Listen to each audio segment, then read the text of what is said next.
Dalğalan ey mavi Xəzər dalğalan, sahilə baş çəkmək üçün ver təkan. Çarəsi sənsən mənim hər dərdimin, cuşa gəlirsən məni görsən açan.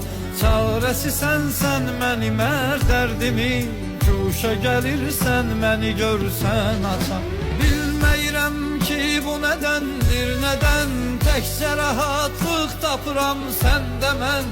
İndi hər insana inam qalmayıb, qəlbimə sahib çıxasan bəlkə sən. Dalğalan ey mavi Xəzər dalğalan, sahilə baş çəkmək üçün ver təkan. Çarəsi sənsən mənim hər dərdimin, cuşa gəlirsən məni görsən açan. Çarəsi sənsən mənim hər dərdimin, cuşa gəlirsən məni görsən açan.